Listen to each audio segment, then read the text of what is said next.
Centre takes note of deepfake attacks. IT Minister to chair meeting on deepfake horrors. Days after the Prime Minister raised concern over deepfakes, the Centre's key deepfakes meeting is to take place on November 24. Then in an exclusive interview with India Today magazine, Rajeev Chandrasekhar, MOSIT, has confirmed this, that the Centre takes very seriously these concerns around deepfakes and will be in fact chairing a meeting on November 24th with social media platforms concerning these areas of concern. Can you just describe safe harbor for a lay audience, and by removing it, how does it? So one of the things that we have to understand is that the law that governs the internet and therefore these platforms is an IT Act. Right. It is a 22-year-old act. It was done in the time of Atal Bihari Vajpayee ji in 2000, and then was subsequently amended during the UPA in 2008.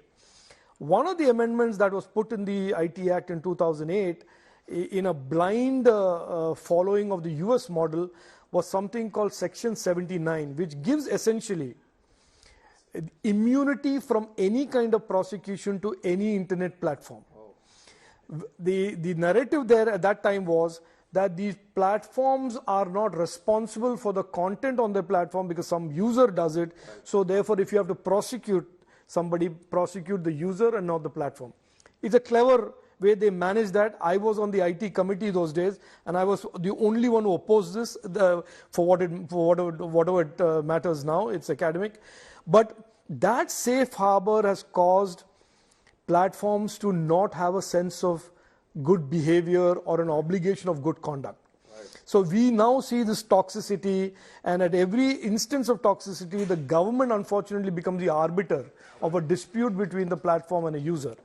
And I think it is clear with the IT rules now that we say that the safe harbor is conditional, and conditional on them addressing these 11 types of content which they cannot have on their platforms.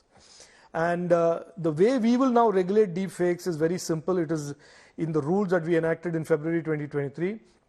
If any platform has a deepfake, whether it's a messenger platform or a social media platform, and they have it on the platform despite their obligation not to put these kind of contents, but when it is reported to them there is such a deepfake, and they have 36 hours to remove it. If they do not, then the safe harbor falls away, and whoever is aggrieved, Chengappa is aggrieved or Rajeev Chandrasekhar is aggrieved by the deepfake, can take them to court and criminally prosecute them under the IPC and under the IT Act.